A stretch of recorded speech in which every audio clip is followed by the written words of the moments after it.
It was a very long time since I saw my father.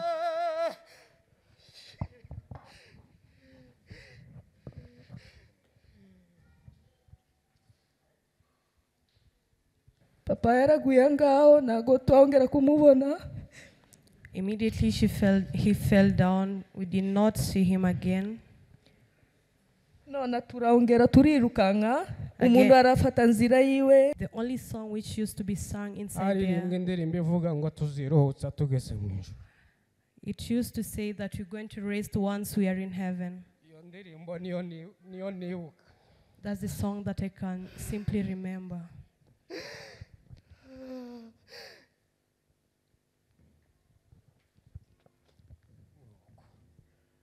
My na baramuteka ko ajyamana n'umukobwa wiwe. My took him because and raped the girl. Ibyo bintu narabibonye n'amaso. So he was accused of raping the girl. Amara uyo mugabo ya kiragiye yanze nawe. But the man refused. Gushinja umuntu yamara gupfa niba batandukanyije ijosi n'igituza. They used to cut the body parts. Intumbi karirimba. You can imagine a dead person just singing. Nuko niko gerageze ko bishoboka byose mugende muziriya kambi. Just try your best and go back to those camps. Kubera imiti batuhaye ni imiti myinshi cyane kugira ngo urwenge ubu baziko bari Ababembe cyane baziko nibo beza cyane. They dragged us and they feel like they are the ones who are better than us. Kumva uburyo bari mu gace ka Kabera bafashwe. He's going to give us a brief information of how the Kabera people were treated. Ndagira ngo mbanze mbibwire. I firstly want to introduce myself to you. Kugira ngo wenda ibyo tugiye kuvuga bibashe kumvikana. So that you can just hear what I'm going to give out. Jewe nitwa Musa Matare. My name is Musa Matare. Cyangwa se Kimararungu. Or Kimararungu. Nkaba umwuzukuru w'uwo Matare na Kinyamarura Mariam. I'm a grandson to those people. Nkaba umuhungu wa chef Marehemu Rukinisha. I'm a son to Rukenesha. Tugiye kuvuga urugenzi rw'Ikabera. We're going to talk about the journey of Kabera in a brief way. Ndavuga ibyo nabonye. I'm just going to say what I saw with my naked eyes. Ibyo ntabonye. What I did not see. Ibyo simbizi cyane nk'ibyo nabonye. I don't know it as much as I know what I saw. Mbere yuko umwuka mubi utera. Before the bad omen came. Habayeho kwitunganya. There were preparations. Abantu baritunganya. People went ahead and prepared themselves. Mu buryo bwose bushoboka. In every possible way. Bikiraho. Atu was still there. Mbere y'ibyumweru nka bibiri niba ntibagiwe. 2 weeks before. Mbere yuko iryo yicwa Rubonzo riba. Before the war came. Barabanje batwara data. They took my father. Nundi mwumvishije witwa Mahota. Together with the one that you had called Mahonda. Barabatwara. They took them away. Babanje kubagumisha nk'imushimbake iminsi mike abahazi Bubembe. They took them in Ababembe for some time. Ngo buce barabatwara babimurira ibuvira. And they shift them into Buvira. Byose Ikabera ngiye kuvuga byagumye kuhaba abasaza papa nawo Mahota ntibari bahari. Everything that I'm going to give all the message, my father was not there. Njyewe nari mutoya nari mfite nk'imyaka none 12 hafi aho. I was still so young, around 12 years. Cyangwa 13 sinibuka neza. I was just around there. Nagiye kubona mbona igitero ku manywa y'ihangu. I was just sitting somewhere and I saw people attacking us. Igitero kiraza. Those who were attacking us came. Abantu bamwe bagasa nka baja kwihisha nyine birukanka hafi aho twari dukikijwe n'udusozi. Some people just went ahead and started to hide. Bamara gukora ibyo aduye ubwo nizo mvuga. After doing what they were doing, bamara gukora ibyo wakora abagiye nko kwihisha hafi aho ngaho y'umuhana bagasubira bagasa nk'abaza nyine. Those who are hiding just around there, they could just come back. Ariko ijwi ryaje ari rimwe rivuga ngo ntihagire umuntu usubira kugenda. But one voice came and said that nobody should escape Ikabera habaga ubutunzi. Ikabera habaga ubutunzi bwinshi. In Kabera there were so riches. Abagizi ba nabi nibwo babanjemo. The rebels started with our wealth. Baza mu buryo bwo gupiya. They just came. Barapiya kabisa, sintondagura buri kintu ariko baje mu buryo bwo gupiya. They came and get rid of everything that we had. Ngo barangize bivuta mu bantu. So after that they joined people. Uko abantu rero batangiye basehwa. As people were started to be killed, baturundiye mu ikanisa. they took us in a church. Baturundira mu ikanisa. Just in one church. Ni ukuvuga ngo uko badutwaraga badukura mu ikanisa.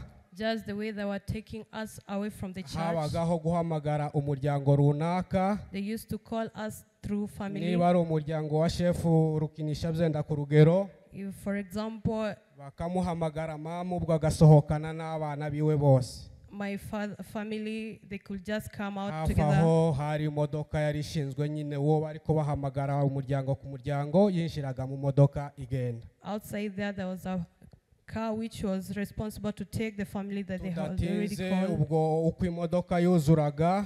As the bus or the car filled up, niko badutwaraga batujana batwerekeza Ibaraka. That's how they took us to Baraka. Kera bahitaga mu Iboma ariko n'ubu ndagira ngo niko. They used to call it in Boma. Tumaze kugera twese aho ngaho Ibaraka. When all of us reached there in baduhitije mu Baraka, kizu kimwe cy'igiprizo. they took us in one prison.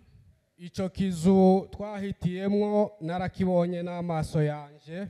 That hall that they were taken, cyari kizu giteye agahinda cyane. it was a very painful ko ndagenda hall. simbuka kugira ngo tubanguke. I'm just going to be brief. Simvuze uko batwaye kaka, simvuze uko ibyo byose. I did not say about my grandma and ariko others, aho ngaho muri ico kizu but in that hall twabonye Imana. we saw God. Twabonye Imana. We saw God. Habaye twabonye Imana. We really saw God with our naked eyes. Nzanibuka muri iryo joro. I do remember that night. Ndirimbo nzanibuka yaririmbiwemo. The only song which used to be sung inside ari there, indirimbo ivuga ngo tuziruhutsa tugeze mu ijuru. it used to say that we're going to rest once we are in heaven. Iyo ndirimbo niyo nibuka. That's the song that I can simply remember.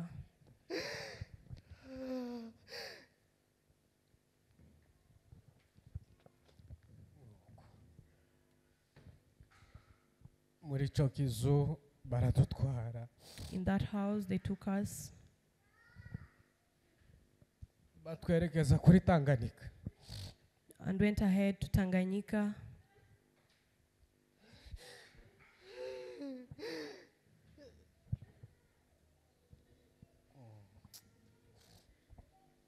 Batwerekeza kuri Tanganyika. They took us to Tanganyika. Batwinjiza iboti. And we went on a boat. Iboti irahaguruka. The boat departures. Tuje kugera mu kiyaga hagati. When we reached in the middle of the lake, iboti irakwama. The boat stuck. Iboti irakwama kabisa biranga. There and it was so Kandi impossible. harimo umuhengeri mwinshi cyane. And there were so waves. Hari aho ubwato bwari ko bugira bucya tukagira ngo buratwubika. Sometimes the waves used to carry out the boat Ngwimare and gupfa lift us. baradutoteza cyane turi aho ngaho. They abused us while we were still there in the aho water. imoteri yazimiye y'ubwo bwato bwari budutwaye. When the motor just went off, aho ngaho twaje kwisanga urundi ruhande bitewe n'umuhengeri wa Tanganyika. We just found ourselves on the other side of the lake due to the Baradutwara waves. nako iboti imaze gukwamiraho twaratotejwe cyane. After that, Ariko cyane kaka my grandma was so abused. Mariam sorry sinzi nivuga kaka mubashe kubyumva. Mariam was so abused. Bakamukubita cyane turi muri ubwo bwato. They used to beat her up and we was there. Cyane twese nuko. That's how it went. Turasenga cyane naho ubwo bakaduhora kuvuga ngo ni Mariam nakore iyo moteri yabo nyine ngo ubwato bashe kwaka tugende. They used to say that Mariam is the one who's supposed to Muzukuri abantu barasenze bihagije muri ubwo bwato. People really prayed in that Ntabwo boat. basengeye moteri ngo ikore. They did not pray for the motor. Umuntu uko yari kwasenga ariko asengera ubugingo. We used to just pray for our Zo souls, gutekereza ngo imoteri zake dukomeze thinking of ntabwo about the twari tuzi iyo motor, duhaye tuje. to just come into Ubwo confirmation. imoteri yaje kwaka The motor went on and light up. ntitwakomeza ngo tuje iyo twari tugiye. We did not go where we were Bari going. barakaye cyane. They were so hungry, Baradukubanura muri rya prison ry'Ibaraka. so they took us into that prison again. Iryo ryose ni icarubozo. Nuko ngo tugere Ibaraka abantu barasenga cyane basaba Imana ko itwemerera tugakomeza. When we reached there in Baraka, we asked God to give us the strength so that it can continue. Imoteri yaje kwaka. And the motor just went on. Urwoga ni urugenzi rwa kabiri ruja Ibuvira. That's the second journey heading to Uvira. Nuko twurira iboti turagenda. We boarded the boat and went ahead. Uko twagiye twaje kwisanga Ibuvira. We just found ourselves in Uvira. Tukiri mu kiyaga hagati. As we were still in the middle of Abahazi the bari lake, ko batwereka bakatubwira ngo hari ani Ibuvira. those who are familiar, they used to point and say that that's Ntitwashitse Uvira. ku nkombe nanone ngo twururuke. We did not reach where we are going, and Twagumye aho mu mazi nyine hagati muri Tanganyika. we remained there at the shore. Hakurya twaterera amaso tukahabona ibintu bihensitaye ku musozi ga. When we used to see far from Tukavuga ngo there, biriya nibyo bigiye kuturimbura. we used to think that the things that were placed there, that the ones that are going to kill us. Hanyuma ubwo twaje kuva mu iboti nyine twegera ku nkombe. So we came out of the boat. Hafi aho ngaho hari ibimodoka nka bingahe. There near there was some Byari buses. ibimodoka bya kera byo n'ubu rero se siko bikimeze by'imbaho. There were old buses which was Ibikamyo made binini from cyane roads. by'imbaho. They are so big and made from roads. Twavuye aho mu mazi nyine batwuriza badushira muri ico kimodoka. They used to take us from the boat into those buses. Baratujana sinzi ukundi hitwaga nyine ntago napfa kubimenya. I can't remember the places that they took us. Ariko ngo ni ku iporo niko nza numva. They usually call it at the Poro. Badutwara muri ico kimodoka badusangishije data na mahota. They took us to where my father was. Nari maze igihe ntabona data mwabantu. It was a very long time since I saw my father.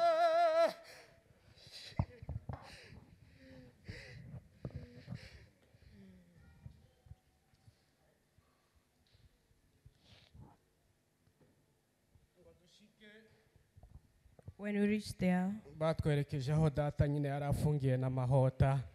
they took us where my father and Mahota was prisoned. Narungurutse data murabona ni ikimodoka c'imbaho. We were in that bus which was made of roads. Bifitemo nk'imyenge narunguruka nyine ukarangiza nk'umuntu. It had spaces so I can just peep and see.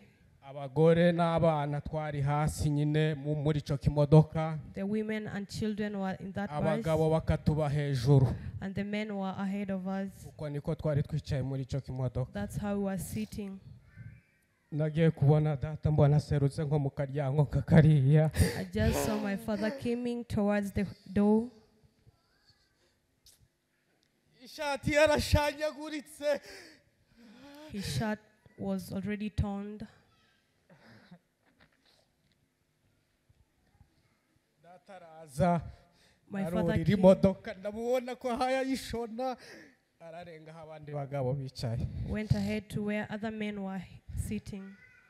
Mukanya mbona Mahota nawe waramusohoye. After a while, I saw Mahota also coming. Arazamuka nyina shoni imodoka abandi bagabo bari bicaye. Again went where other men were sitting. Urugendo rurakomeza turagenda. That's how the journey continued. No Mukamanyura.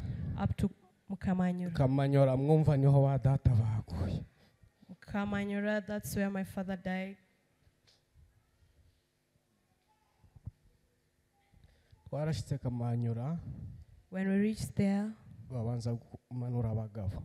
they first took out all men. Babanza kumanura abagabo. They took all the men Tuhasanga utuzu tubiri tw'udutunda. and took them into 2 houses. Utwo tuzu tubiri baratubwira ngo abagabo barajaha, abagore bajaha ngaha. They say they grouped us and say men they're going to go into one room and Abagabo other bose women baramanuka other. tubareba. All the men went ahead as we were seeing Amanuka them. yinjira aho bamweretse undi yinjira aho bamweretse. Everyone used to go where they used to point. Ngeze ku musozo. Just feel calm. In conclusion, Tugezweho rero abamama cyangwa se n'abana nyine. when they reached where we were, Umutima umurambwira ngo siyo nyuze aho data yanyuze.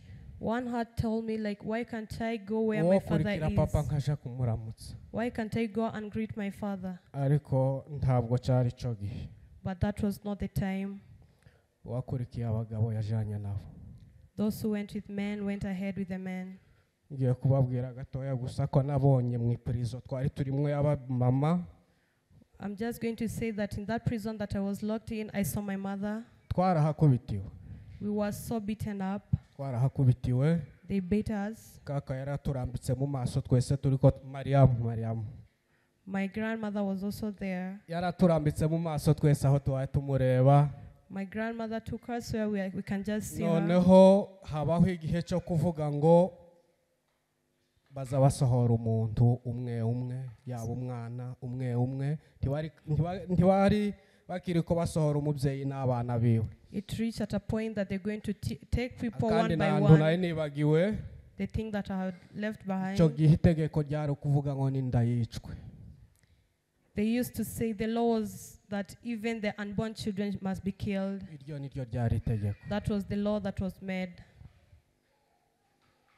Noneho jewe reka mvuga uko nasohotse muri ako gaprizo. So I'm going to tell you how I escaped that prison. Babanje kaka. Babanje Mariamu. They first killed my grandma. Bamuteruye. They took her up.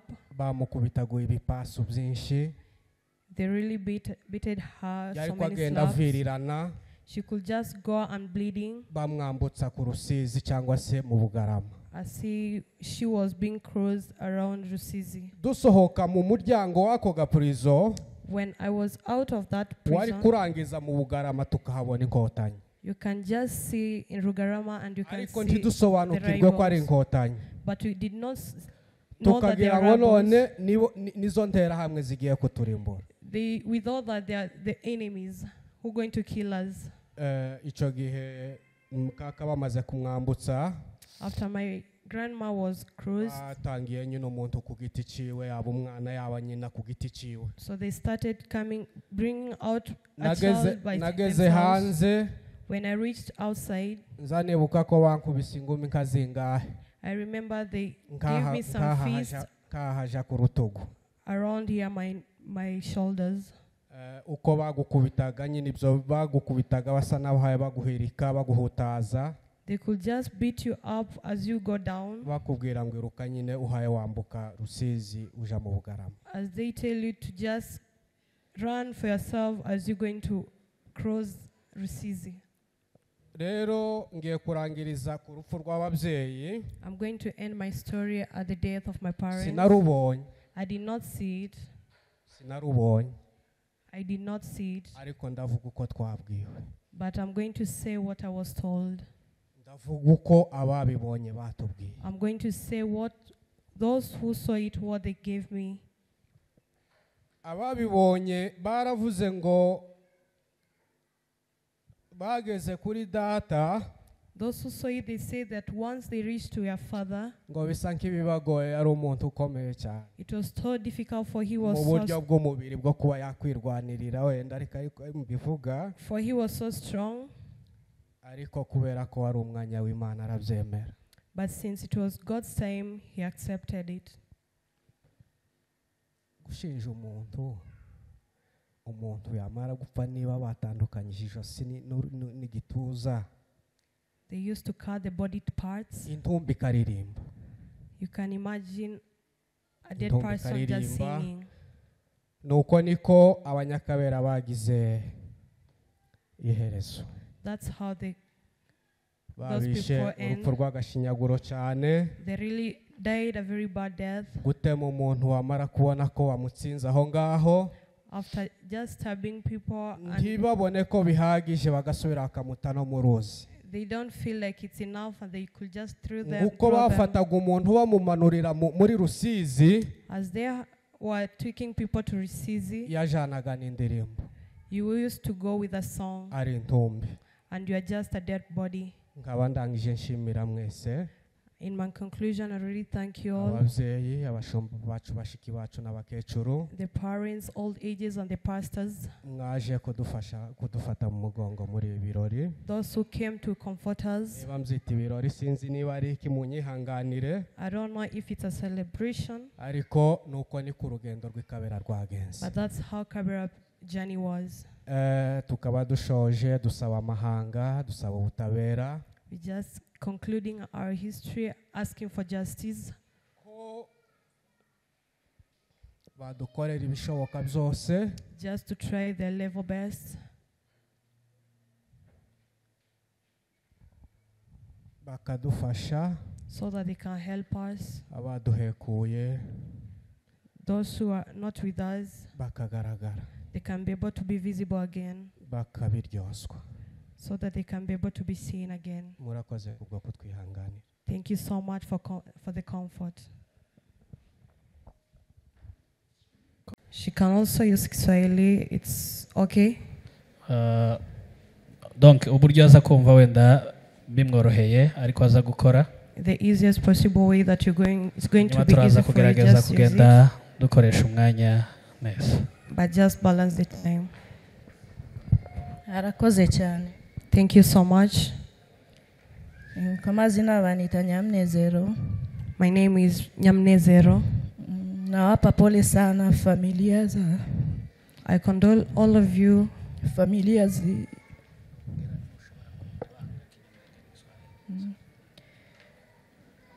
Nawaambia pole sana familia za Wanyamulenge wenye wamekosa familia zao, abavandimwe. I condole the Banyamulenge families who lost their loved ones. Reka mvuge gatoya ibintu byambayeho. I'm going to say, to testify what happened to me. Mvuge mu kirimi cyacu. I'm going just to say Bimwe my binani mother ndavuga mu Kiswahili na kibazo. What is going to be difficult to me, I'm going to turn to Kiswahili. Naibuka 96. Back in 1996, Nari mfite myaka 8. I was 8 years old. Twari tutuye kwa matari ya mu Bibogobogo. We lived in Bibogobogo. Baraje, papa yaraje, twagiye kwa kakas abyara mama Niraheri yari atuye mu Kiziba hariya Minembwe. We had went to my grandmother's place in Minembwe. Papa araza mu gitondo cya kare aravuga ko yaje kusezera tate baragiye nago azongera kumubona. He came to my grandmother's place and said that I was coming to say bye to her, since we're not going to meet again. Nona papa aravuga ko akeneye bana biwe, nari kumwe na musaza wanje kankurikira ku mgongo kaitwaga Mugisha. He said that he wanted to talk to his children. I was together with my brother. Papa bamwitaga Fabiano, muhungu wa Ndahengama. My father was called Mama bamwitaga Ani. My mother was called Anne. Mwisho abega. Nona papa amare tate aramubwira nta kibazo ko wabonye ko nago tuzongera kubonana. Then my grandma said that since you saw that we won't meet again, takibazo ariko mwansize nabi yari yarwaye cyane. She said that it's okay, but I'm so sick. Papa aramubwira nago yasiga abana biwe, kandi papa yankundaga cyane, aravuga ko nago yagenda wenyine yansize njyewe. Since my father loved me, he said that he can never leave me behind. Amare turamanuka tugere iwacu mu Bibogobogo, tusanga abashoreye abanyamurenge benshi cyane bari kumwe abagabo n'abagore.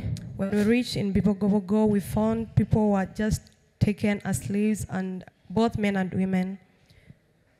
Amare papa aravugana tugende kubera bose bari kugenda, tugere ngaho nsanga mama ari kumwe n'abarumuna banje, ariko umukuru wanje yitwaga Nyangabiri. When we reached there, my father said that, let's see, and we found my mother there, but my elder sister was not there. Tumare turamanuka tugere mu nzira. So we went ahead and went on our way. Bari bashoreye abantu bari bazanye, papa yari yarashoreye inka, turi kumwe abantu benshi cyane, abagore, abagabo n'abakobwa n'abana batoya, abagore bari bahese. There were so many people, including children, women, and even my father had their cows. Tumare twageze handu bita Ikabera. When we reached in Ikabera, amare twageze ngaho tubona abayimayi baje. We saw Maimai came. Baraje bagira papa bakamire amata ku isafuriya. So they requested my father to give them the milk. Papa arabagira nago bishoboka. He told them that it is so impossible. Amare kuriya kundu bari kuburana, as they were just having those arguments. Bateri papa icyuma hano ku ijosi. They snapped a knife on the neck of my dad. Bamara kumutera icyuma tari twicaye hasi gutya gusa. When they snapped him, we were just sitting there. Mbona papa aragwa hasi. My father fell down. Papa yaraguye ngaho nago twongera kumubona. Immediately he fell down. We did not see him again. Nona turaongera turirukanga, umuntu arafata nzira yiwe. So we went ahead, each and everyone went on their way. Twari kumwe na tate wacu bamwitaga Anastasia. We were together with my grandma called Anastasia. Iwe yaraguye hasi. She fell down. Arafa gusa nago bamukozeho. And died. There's nobody who touched her. Tumare bari abantu bari batushoreye twese turongera turirukanga tugera Ibaraka. We went ahead and went to Baraka. Tugiye kugera muhanda hariya Ikabe Rweba kwinjira Ibaraka, ari mugabo umwe nawe ari kumwe n'abana famille we yose. There was a man who was there together with his family. Mai na baramuteka ko ajyamana n'umukobwa wiwe. My took him and raped the girl. Ibyo bintu narabibonye n'amaso. So he was accused of raping the girl. Amara uyo mugabo kiragiye yanze nawe. But the man refused. Bamamutera icyuma nawe. They also stabbed him. Aragwa ngaho. He fell down there. Twaje kwibuka ko twageze mu rusengero rumwe hari Baraka. I remember we reached at a certain church in Baraka. Bayitaga Mwemezi mu rusengero rwa Sinzi ni Baporo. I don't remember the church clearly. Tuliingia kwa hiyo kanisa. We entered into that church. Tukiwa wengi bado walikuwa hawajaisha watu, tulikuwa wengi sana. We were so many people. Urusengero ruruzura. The church filled up. Abantu Ababembe barateka biryo baratuzanira urumunsi bakabaza bazana biryo tukama tusangira nabo. The Ababembe used to cook for us and we could share together with them. Twari twicaye gusa turi kusenga, nta kibazo twari tufite mu ico cyumweru cyose. The whole week we spent the whole week praying. Tumare ari ku cyumweru On Sunday, amasaa 10 around 4 p.m., tubona abantu baje bafite imipanga, we saw people who came with pangas bafite ibiti, and told us, baratugira leo ni leo, hakuna hata Mnyamulenge mmoja atatoka kwa hii kanisa. they say today is today, there's no Mnyamulenge that is going to go out of this church. Nona tubona nje nari ndi mutoya mbona abantu bari kuburana cyane hariya. I was still so little and I saw people arguing there. Amare tubona batangiye kwica abagabo. So we saw that they started killing the men. Abamwe barabasora hanze, yari inzu itafite madirisha gutya, yari hejuru ilikuwa nyasi, kando ni madirisha kubwa lakini haina madirisha. It was just a room with open spaces. Bona bari kukururamo bagabo akamamterura gutya akamukurura hanze. They used to pick up a man and just throw him outside. Sasa uko nje ni kama walikuwa wanawaua. It's like outside there they used to kill them. Nona tuonye bazanye viti.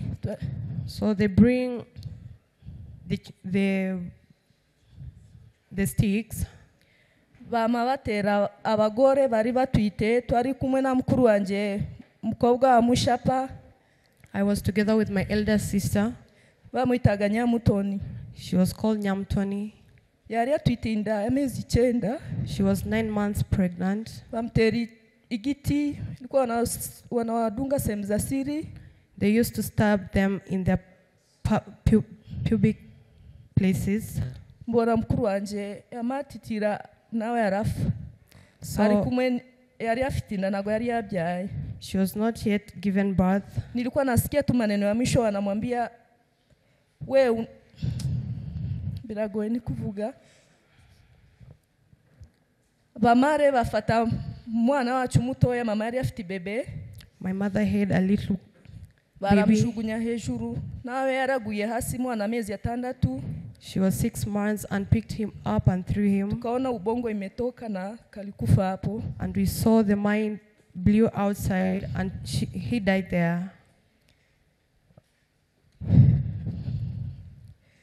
Mare mbona twari twicaye mu nguni gutya n'abasaza banje Habimana Mugisha. We were in just a corner together with my brother. Birori twari twicaye nona tutegereje natwe kubera ndi kubona twari twasigaye bakeya muri rusengero kandi yari ninjoro masaa 3 kuriya. We were remaining few of us inside the church. Tutegereje natwe nisanga barageraho batwici kubera tago narizi ko turava muri rusengero. We were just waiting for our own death because we are not sure if we can come out of that church. Nawe mama niro rufu yafuye nawe baramjombe giti. Even my mother was also stabbed that stick inside the private part. Nawe yarafuye ndikumureba mu maso. She died on my side. Sigara n'abarumuna banje bane basaza banje. I remained with my 4 brothers. Nona bamare yageze saa 4 kuriya batwika rusengero rwose batangiye hejuru kwa juu ilikuwa ni nyasi. When it reached at 10 p.m. they burned down the whole church because it was just wose bari bamenye petroli bamena ruhande na hejuru muriro tangira hejuru. So they burned down because they had poured the petrol on the sides of the church. Nona turaburaho twabiganye benshi bafuye mu byango bari kubigana kugira ngo basoke hanze. Many of us died because they were struggling so that they can come out of the church. Tugere hanze nisanze nje nyine. When I reached outside, I found myself I was there. Na bakobwa bamwe bakuru together with other big sisters. Tumare turiruka ngaho turi kubona abantu bari kwerekera ndebe guca nani mubembe umwe yari yasige muri rusengero. When I was just confirming there were no Ababembe who was remaining there. Tumare turiruka nga muri Tanganyika hari nijoro cyane masaa 6. Then we ran through the Tanganyika. It was around 12 p.m. Tusanga boti ilikuwa inaenda Tanzania. So we boarded a boat at 12 a.m. It was held in Tanzania. Nona wandu bazi kuogelea kwa maji ilikuwa mbali, ilikuwa na distance kwenye ilikuwa na sisi tulikuwa wadogo, tulikuwa tuwezi kuoga tufike huko.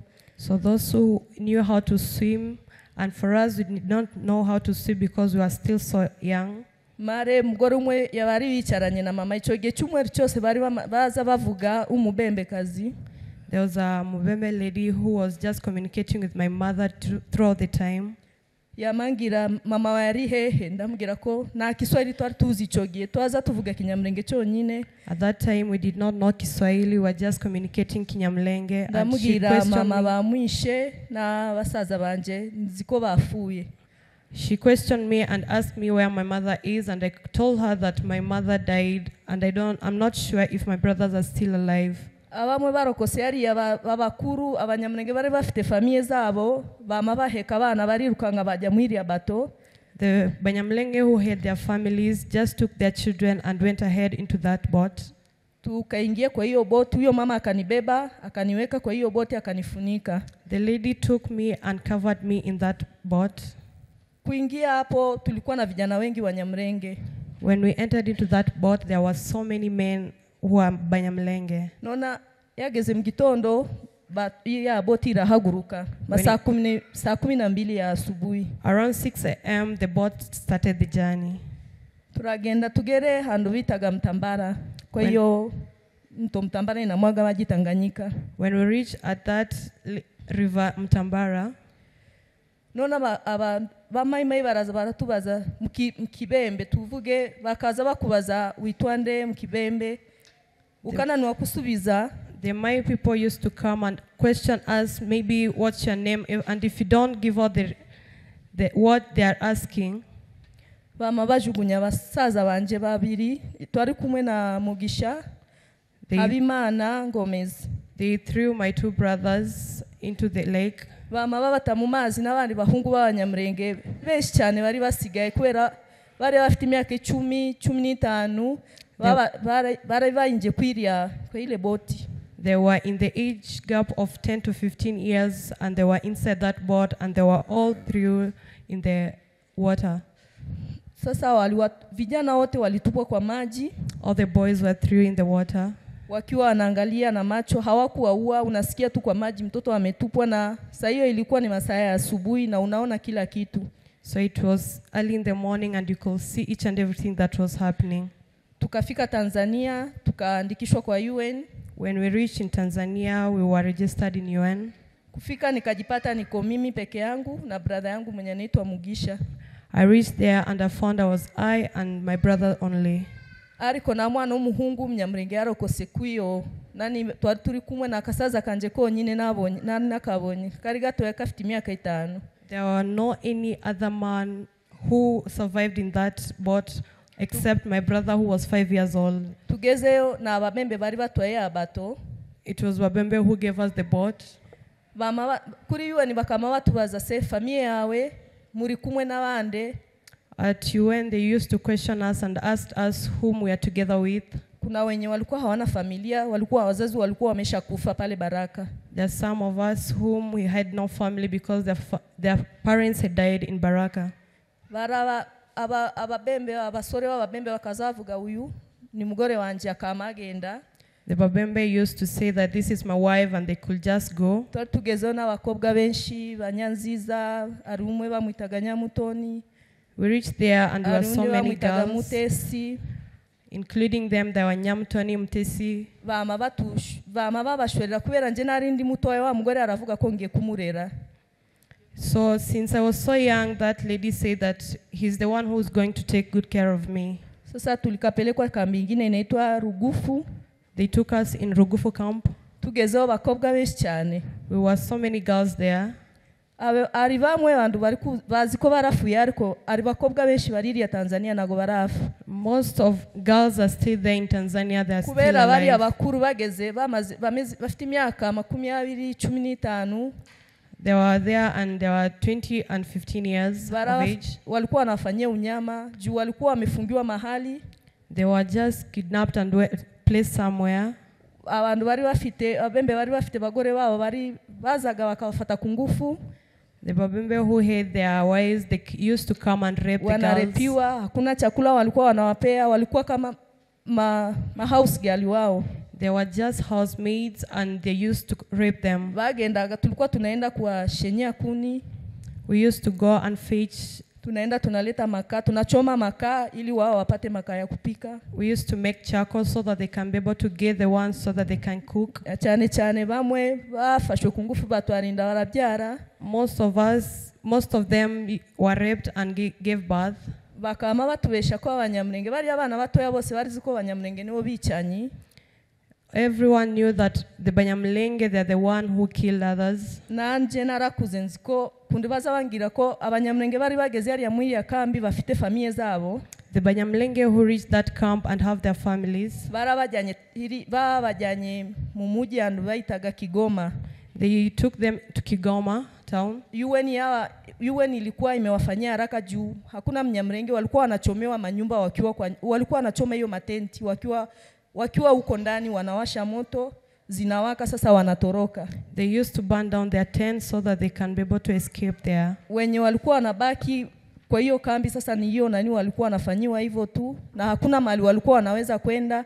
Nubasanga mu nzira ukababaza uri Mnyamulenge tukama tutinya kuvuga turabanyamulenge. They used to do us bad in that we used even to refuse to say that we are Banyamulenge because of the bad thing they used to do to us. Tukatinya kuvuga kubera natwe bataongera kutuica. We used to fear so that we can save our own lives. Ari nabamwe bagiye hanze bakiri batoya. Some of them even went abroad while they were still so young. Kuriya nago ashobora kubagarura mtimo bagire ko umunyamulenge we bazi ko Banyamulenge nibo bari bishe famiye zacu.